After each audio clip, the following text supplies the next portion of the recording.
the last topic in this first thematics, which is addressing the elephant in the room, the de-escalation of antimicrobials, as aptly put, the artistic science, by Dr. Supradip Ghosh. At the outset, I would like to thank the organizers of Critique for having me here. So this is the customary thing, I must say this. I thank specifically Swarna Deepak and Dr. Bhavani. So we did a small little study in my previous organization where I was working for 17 years before I left. We found that this is a new thing, nothing new about it, but we found that we start antibiotics in that hospital in the ICU of 18-bedded ICU. Antibiotics were used in 50% of the patients. In next 50%, it was not used. But in my present ICU, it is 100%. All patients receive, irrespective of the diagnosis, they receive antibiotics. Anyway, when we go for antibiotics in my previous things, we start the antibiotics empirically in most of the cases, and we send some cultures. And then in the next 3 days, we may continue with the same antibiotics, but sometimes we empirically change based on 4 things. One, the whims of the clinician. Second, availability of some molecular diagnostics, maybe the biofire and other things. Again, I don't have any conflict of interest. Or if the patient clinically deteriorates, we change it. And if we find a new source is identified, we initially thought that this patient has got a pneumonia, but it turned out to be a UTI or some biliary sepsis, we change it. After 72 hours, hopefully, we get the culture. And hopefully the culture shows that the initial antibiotics were appropriate. So we de-escalate, and if the things were not appropriate, we escalate. And sometimes we do not change. We do not change based on, again, on our whims, or we do not change because we don't have any scope for change, or the patient is not clinically stable. Sometimes the patient die before the culture results, and the culture turned out to be sterile most of the time in around 40% of the patients. After 5 to 7 days, we stop the antibiotics altogether. If you are in my previous hospital, but not in my current hospital, is continues for 21 days even. But ideally, after 5 to 7 days, it is stopped. But in certain patients, where the patients are immunocompromised, or the patient has got difficult to treat infection, for example, Staphylococcus aureus methicillin resistant, or where the we cannot control the source properly. For example, an infective endocarditis with or without a valve. So this is how the things, and we publish this data in IJCCM. Now coming to de-escalation. So several studies, observational studies. The observational studies are very interesting.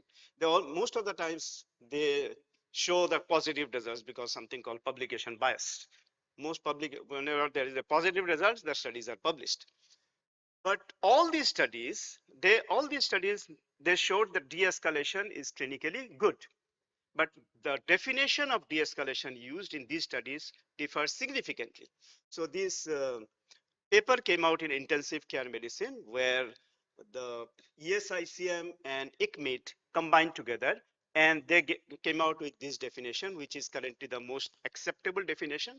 This definition has got 2 components. First component is you stop the non-pivotal antibiotics. What are those non-pivotal antibiotics? Antibiotics which were given to cover organisms which are actually not identified later on, or where the 2 antibiotics are given to have a synergistic effect on a particular pathogens. For example, you add gentamicin to give an additional coverage against Pseudomonas or something like that. The second component of de-escalation is we reduce the spectrum, from a broader spectrum to the narrower spectrum, with an aim to reduce the overall burden to the microbiome. So these are the 2 components. I don't have any issue with the first component, not at all. You reduce it. You reduce the number of antibodies, that's fine. But I'm not sure whether reducing the component from a broader spectrum to a narrower spectrum is actually good for the patients or not. So as I said, a lot of observational studies have shown a lot of benefits of this de-escalation therapy. What about the randomized control trial? And these are the rationale that we want to provide a balance between initial adequate antibiotic therapy and limit the duration of broad spectrum antibiotic. This was the rationale, ensuring the safety of the patients and to potentially improve the patient-centered outcome. We also can limit further harm to the patient's microbiome. This is what we presume. And of course, the cost saving. You reduce the number of antibiotics, you may reduce the cost. So this was the random. There are two randomized control trial. I would not like to discuss about the first one. First one was published from Korea, where they show, but that study had limitations because the two groups were treated with two different antibiotic strategies. So I'll not say that this is actually a de-escalation strategy. But this was a very nice published study by Mark Leone and his colleagues from France, where they showed de-escalation, where they described de-escalation, changing the pivotal antibiotic from a broader spectrum to a narrower spectrum. So second component of the de-escalation. They found actually the primary outcome was not different between the two groups, whether you de-escalate or do not de-escalate. The number of days of ICU stay was same. More importantly, number of days, antibiotic days were more. Number of antibiotic days were more with de-escalation group compared to no de-escalation group. Superinfection rate, which was more with de-escalation compared to no de-escalation, and mortality was not different. Anyway, the study was too small to actually find a mortality difference between the two groups. Now, why there is a difference in antibiotic days? There are three reasons for this. I think there are three reasons. De-escalation group, probably it can be, survivor bias, because the group in the de-escalation, they are more clinically stable, so they receive longer days of antibiotic therapy. Other reason could be the clinicians are very, very complacent. Okay, I have de-escalated, so I can continue with the antibiotics for a long period of time. It's very, very safe for my patients. So this can be the one thing. And third one could obviously be some clerical error. This can be a third reason. So this randomized control trial do not show any benefit of de-escalation, the second component of de-escalation, mind it, not the first component.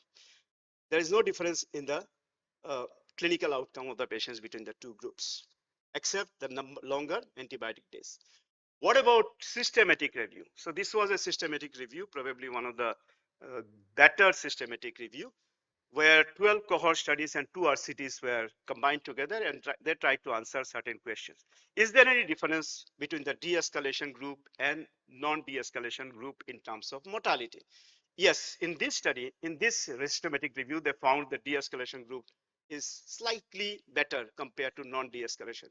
But as I said, this could be a survivor bias because de-escalation group survived more. Antibiotic duration was no difference. Ecological impact, our presumption that if you go for a narrower spectrum antibiotic, the effect on microbiological things will be better. But at least 2 studies of these 14 studies, they did not find any ecological impact of de-escalation from broad spectrum to narrow spectrum. But there are several confounding factors. Again, there were variable definitions used. De-escalation were more performed with initial broader spectrum of therapy, with more agents used, and more likely in the absence of MDR pathogens. I'll tell you some 3-4 darker aspects of de-escalation. Seems that de-escalation, okay, we'll de-escalate. I often heard, let's start with 4, 5, 6, 7, 8 antibiotics, and we'll de-escalate after 3 days. It just looks like we are legitimizing irrational initial prescription of antibiotics. We are legitimizing that. And we often forget, okay, we give it for 1 to 2 days. How does it matter? But actually it matters. Even for a single day of additional antibiotic exposure increases the CRE colonization very, very high. So even 1 day, it matters. In fact, it has been shown that every 1 day of cefepime administration increases the rate of CRE by 8% in the gut. So shall we go for, or shall we just irrationally prescribe antibiotic in the thinking that after 72 hours will de-escalate? I think no. De-escalation is shown to increase duration of antimicrobials, at least in the only one randomized control trial published. It could be because of many reasons, as we have discussed. And as we know, antimicrobial resistance is directly proportional to the number of days of antibiotics. I just don't know, shall we expose my patients for short courses of 2 antibiotics? For example, if I have started patient with a meropenem and the patient is turned out to be sensitive to quinolone, shall I give the patient meropenem for 3 days and another 3 days of quinolones, or exposing the patients to 2 different classes of antibiotics for a short duration of time? Does it really matter? Another thing I'm concerned is the PK mismatch. For example, I start the patients with meropenem. I achieve certain level of antibiotics in the blood and in the tissue. Now we switch over. I stop the meropenem and start the patient of ertapenem. There will be a PK mismatch. Whether the level of ertapenem reached in the tissue will be adequate for the patient or not. So these are the darker sides of de-escalation we do not think about. There are many challenges. Again, this was another study published by us in my previous organization. We tried to look into de-escalation. What are the challenges we face? Culture not available, 40%. Either it was not sent initially, and around a large number of patients, we forget to send the blood culture and appropriate cultures. Poor quality cultures. There is the culture of sending cultures from every site available. Every hole available, you send a culture. Urine culture for pneumonia, all these things. So pan culture is again a challenge. Patient not clinically stable. Either this patient is not clinically stable because patient inherent disease process itself, or because of the wrong diagnosis, or it can be because of the inadequate source control initially. Interpretation of antibiogram is a big problem. All of us, all clinicians are not competent enough to interpret an antibiogram. We do not have any consensus on the ranking of antibiotics used for spectrum. Which one is a broader? Which one is the less broader? How do you de-escalate from meropenem to piperacillin tazobactam? We do not have any consensus regarding this. There are 2 classifications provided, but the 2 things differ. The French classification says the piperacillin tazobactam is broader spectrum than meropenem. The American classification said no, piperacillin tazobactam is lower spectrum than meropenem, something like that. And many patients die before the culture results. So these are the problems we face with de-escalation. So these were the science of de-escalation. I hope I'm clear about that. Let's now go into the art of de-escalation. So let me see how do I interpret the things. 72-year-old male, chronic obstructive airway disease, was admitted to us with community-acquired pneumonia with septic shock, requiring invasive mechanical ventilation. We send the blood, ET, and somebody decided to send urine culture also, pan culture. Let's send everything. So patient was started on piperacillin tazobactam and clarithromycin. On day 3, he is clinically stable, off vasopressors, still on ventilators, but FiO2 requirement is only 50%. So he is almost ready for weaning. Now the blood and UT culture has shown sterile, it's all sterile. Urine culture showed Enterococcus faecium, which is sensitive to vancomycin and resistant to ampicillin. So what next? So you are in dilemma. Patient is doing good, and probably piperacillin tazobactam is good enough to cover all the community-acquired pneumonia in a COAD patients, all the organisms which can cause community-acquired pneumonia in a COAD patients. So shall I switch over because some stupid urine culture is showing Enterococcus faecium? I think the answer is no. It just emphasizes the fact that a good quality culture is very, very important. The culture of pan culture should be avoided. 42-year-old male, alcoholic cirrhosis, presented with spontaneous bacterial peritonitis with septic shock, started on meropenem, clinically stable now, and day 3, ESBL positive E. coli isolated, sensitive to ertapenem. Blood culture is sterile. Shall we switch over to meropenem to ertapenem? I said no. Continue with the meropenem for 5 or 7 days. It doesn't matter. Short course of therapy is good. Don't go for a prolonged course of therapy. Do not give 3 days of meropenem followed by 3 or 4 days of ertapenem. I don't think. But for any reason, the patient has to be treated for 14 days or maybe 10 days of antibiotics. It really matters. Then in that case, probably you switch over from a broader spectrum to the narrower spectrum of antibiotics. 64 female diabetic hypertensive acute stroke, developed some ventilator associated pneumonia and septic shock, started on blood culture, started on meropenem, polymyxin B, and teicoplanin.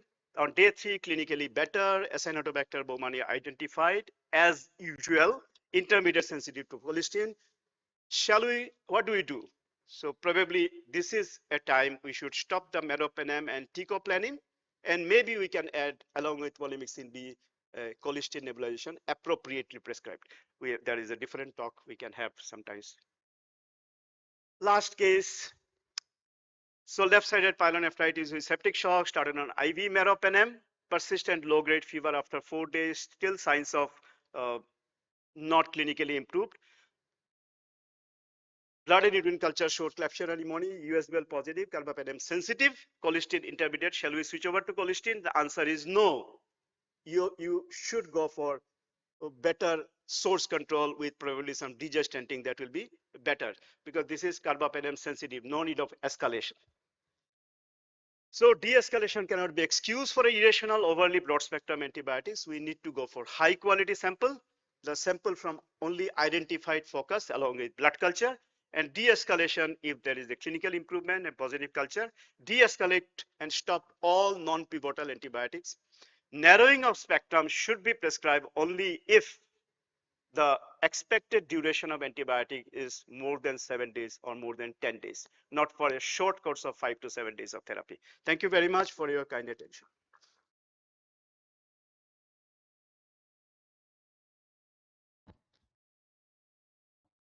If there are any questions, well, now we can have the any questions are now welcome. We can direct it to the dais. There are no questions. I have a few questions to ask. This question is to Dr. Swati. So, without knowing the microbiological profile of the patient, without knowing adequate samples, so most of the patients of the CAP don't even produce sputum. So, without knowing the microbiological profile, how confident are we starting steroids when we get some proportion of patients even with H1N1 where it is contraindicated? And second question is there any role of inflammatory markers in the role of steroids in CAP? Okay, Mike. Hello. Yeah. Yeah, I think the first question is extremely valid. So we should not, so it is very clear that whenever we want to give steroids to a patient with community acquired pneumonia, rule out the contraindications first. So definitely use the rapid diagnostic markers as far as possible, imaging to exclude influenza, H1N1, a possibility of tuberculosis if there has been a past history, any fungal infection. So it's very important because a lot of these trials and meta-analysis, they are all different as far as how they have tried to pursue diagnosing the underlying pathogen. So definitely rule out the contraindications even before thinking about steroids. As far as biomarkers are concerned, I really could not find much which can actually give you an idea whether to give steroid or whether not to give steroid. Yeah. Yes, sir. Yes, sir.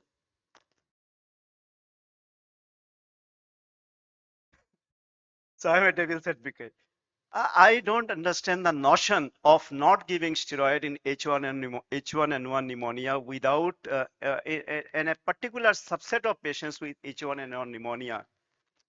I am sure will be benefited by corticosteroid therapy, if at all. If corticosteroid therapy can help in COVID pneumonia, why not in H1 pneumonia? Problem was the studies which we quote, there were limited those studies itself. But if a H1N1 pneumonia is having an ARDS, severe ARDS, and why not? Why he or she should be deprived of corticosteroid, which can have a potential benefit? Only thing is that we need to identify which subset of patient of H1N1 pneumonia is going to be benefited with the things. So just saying that you should not give antibiotics in patients with H1, I mean the corticosteroid in patients with H1N1 pneumonia probably is not. We need more question need to be answered in more better way. I have a comment for Pradeep. Pradeep, excellent talk, and as usual, your graphics are excellent. Now, the question is, we are now trying to simplify the definitions. We are trying to include African countries, SF ratio, etc., maybe doing away with PEEP. So this is one aspect. The other aspect is we are talking about precision medicine, that we identify the endothelial injury markers, epithelial injury markers, so on and so forth, and then customize, tailor-made, like you highlighted, the treatment. The second thing is some researchers have pointed out that uh, 10 to 15% of the patients in all the ARDS net trials possibly had a pseudo ARDS. That is the term they are using, or rapidly improving ARDS. They said within less than 24 hours, they improved significantly. So they are polluting the result of the study. And they have given a very radical opinion that I think we need to not consider studies published before 2020 and do fresh studies, because still the definitions have not sort of quantified what level of PEEP should be given, or they are not talking about the compliance at all. Even original Berlin definition, they had suggested these things, but they were never incorporated. So definition wise, we are including the masses. Treatment wise, we are narrowing down. So your comment. Excellent comments, Rajesh. I think I take all the comments.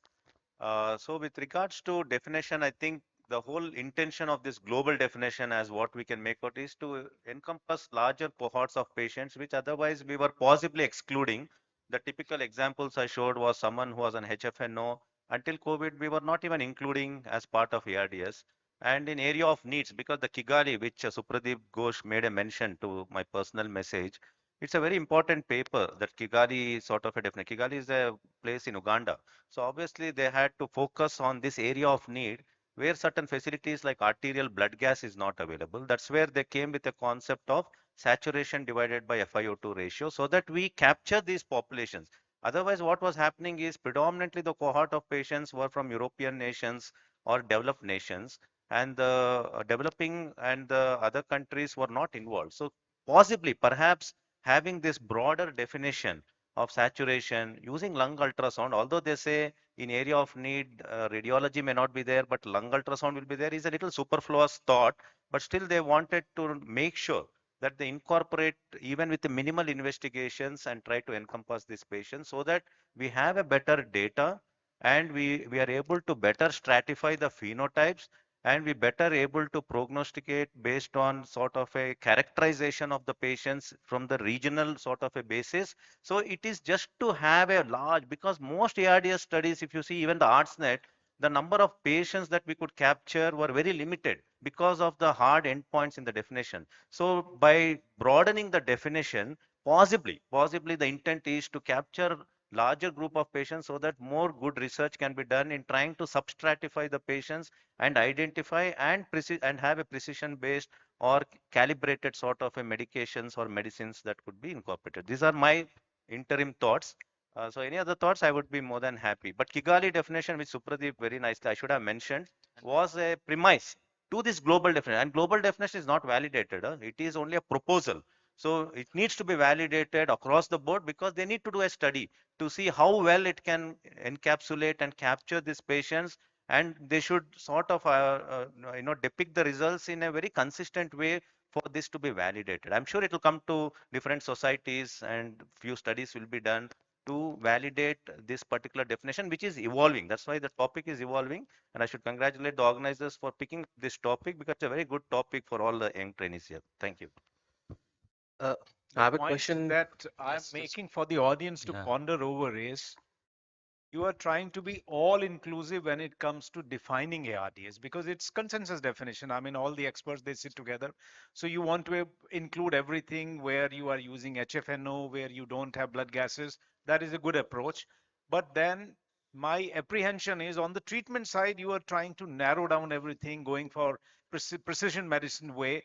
So maybe the trials that will be using the newer definition will have lot of contamination because lot of patients, they are dissimilar patients.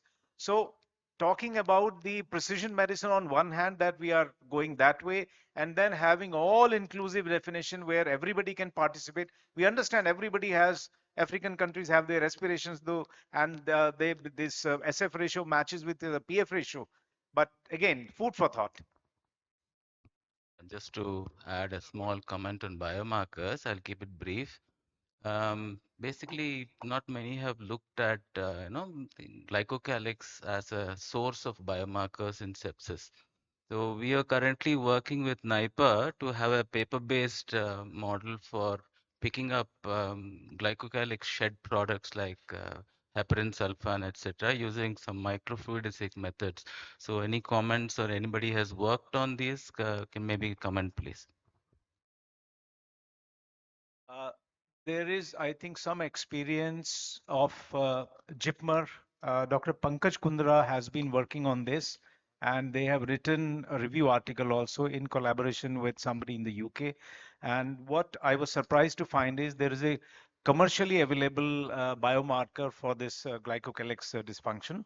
I'm not aware because nobody has approached us for this, but it is available. They are using it, and they have done some work on this. Dr. Pankaj Kundra, so maybe you can talk to him.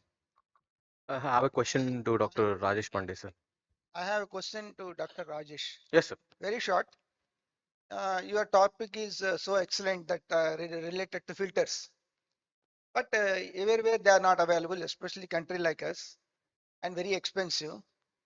What is your opinion, taking the absorptive concept into consideration, the intralipid emulsion therapy for these patients? Because all these cytokines and these toxins are lipophilic. So why don't you take the advantage of this principle and then try to use that? What is your? Sir, I believe the problem is because these filters and also the lipid, they will suck out everything. So pro-inflammatory, anti-inflammatory, everything is sucked out because it's basically on the pore size, how much kilodalton they are able to filter out. So there is a mismatch between what is happening in the patient in terms of immune excitation or immune paralysis, because this is one common therapy which is filtering out everything. And unfortunately now, after the failure of the toremixin trial, the polymyxin B hemoperfusion, they were brave enough at least to go for the RCTs.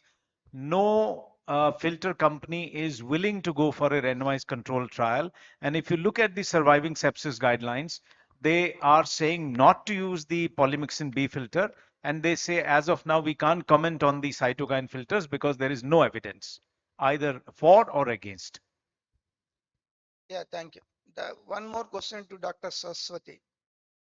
Madam, nowadays these patients with pneumonia, some of them are landing with non-invasive ventilation, and some of them are going to invasive ventilation. See, now it is becoming so common to use etomidate, and the incidence of increasing the utility of etomidate at the time of intubation is increasing. So, what is your point related to etomidate inducing adrenal insufficiency and the use of steroid therapy? Sir, I think even a single dose of etomidate sometimes can cause significant adrenal insufficiency in a critically ill patient.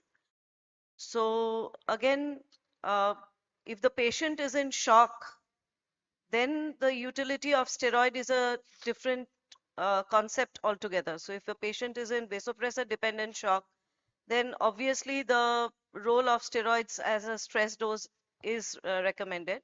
But I don't think, as far as my topic goes, that, community acquired pneumonia, I would not put I will not correlate both of them. But of course, if etomidate causes a shock, then obviously we'll have to think about adrenal insufficiency and give the stress dose of steroids in addition to vasopressors. Thank you, ma'am. As we are running behind the schedule by 40 minutes, we have to move on to the next session. So now I would request the respected chairpersons to give away the moment to our respected speakers. I would call upon the stage Dr. Pradip Rangappa, Dr. Saraswati Sinha, Dr. Rajesh Pandey, Dr. Supradip Ghosh.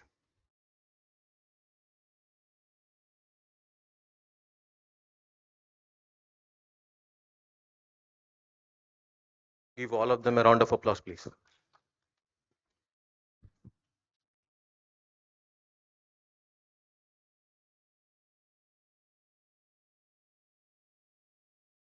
I would request Dr. Guru Prasad to give away the mementos to the speakers.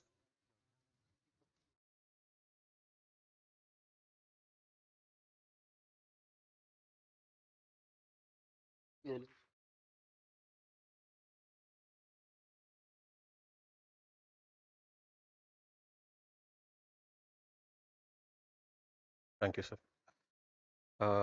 I would request Dr. Sai Satyanarayana to felicitate our speakers.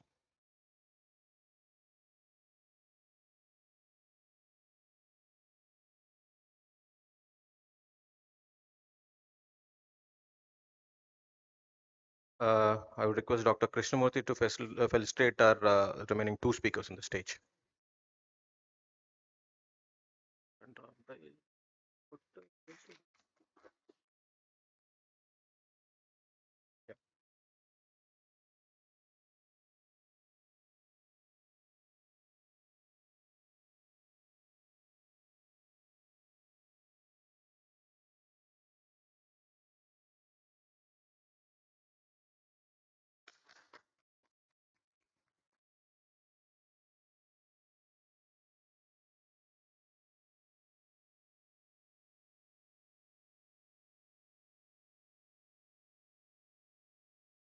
Now, I also request Dr. Bhavani Prasad sir to come onto the station and felicitate our chairpersons.